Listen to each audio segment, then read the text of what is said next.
Welcome to today's story. Through storytelling, you'll not only enjoy engaging narratives, but also improve your English skills in the process. As you listen, you'll enhance your pronunciation, develop stronger reading abilities, and sharpen your listening comprehension.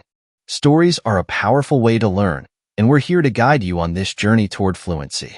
If you find these stories helpful, you can support our work and ensure we continue bringing more content to help you improve your English. Simply scan the QR code on your screen to make a contribution. Every bit of support helps us grow and reach more learners like you. Now, sit back, listen closely, and let's get started.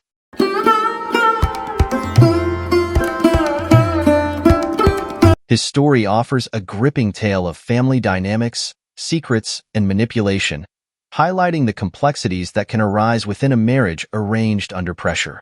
I went through great lengths to find my son a wife.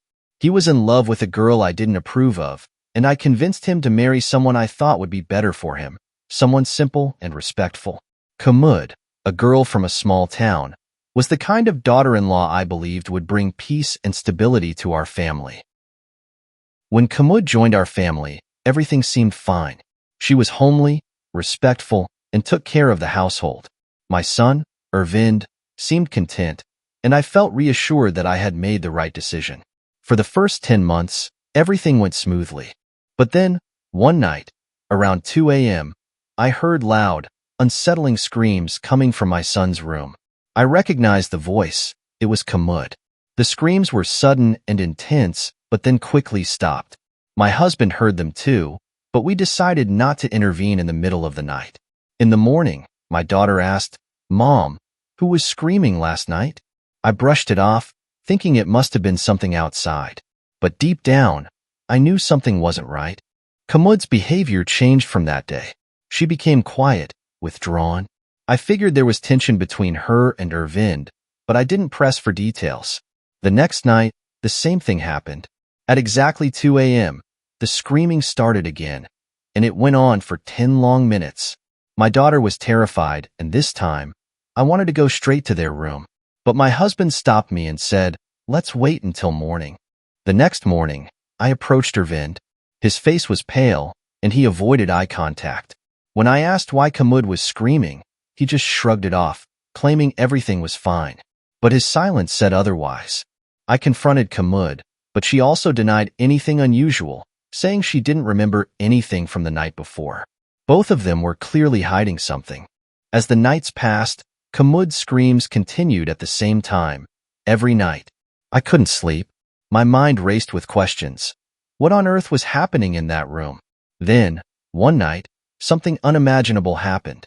Kamud came out of her room in a trance-like state, her hair disheveled, her clothes torn. She walked to the courtyard and started screaming and crying hysterically. Everyone in the house rushed out, including Ervind. He looked scared and exhausted. I demanded an explanation from my son. He hesitated and said, "This happens every night, Mom. I don't know what to do." In the morning, she doesn't remember any of it. I was shocked. What was going on with Kamud? I decided it was time to send her back to her parents' home to get to the bottom of this. When I spoke to Kamud's mother, she was just as confused as I was. She insisted that Kamud had never behaved like this before. Days turned into weeks, and for a while, our home was peaceful again.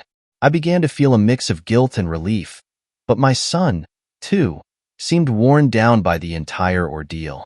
Then, 3 months later, out of the blue, Kamud returned with her luggage. She walked into the house and confronted me directly. "I know what you think of me, but you don't know the whole truth." Her words startled me. I could sense that she had something important to reveal.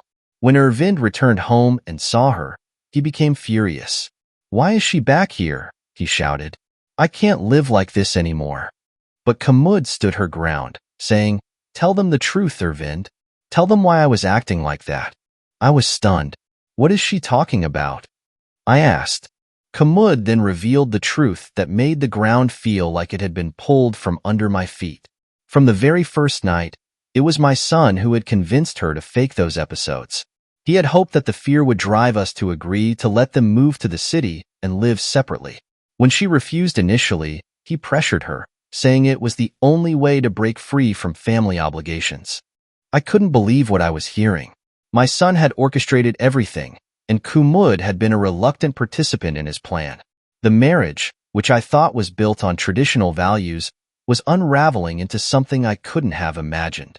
Thank you for listening to today's story. We hope it helped you improve your English skills while enjoying an engaging narrative. If you found this content useful, please don't forget to subscribe, like, share, and leave your thoughts in the comments. We'd love to hear your feedback. Your support is vital in helping us continue to create more stories and language lessons. If you'd like to contribute, simply scan the QR code on your screen to make a donation. Every contribution, no matter the size, helps us grow and reach more learners like you. Thank you for your support, and stay tuned for more exciting stories to help you on your English learning journey.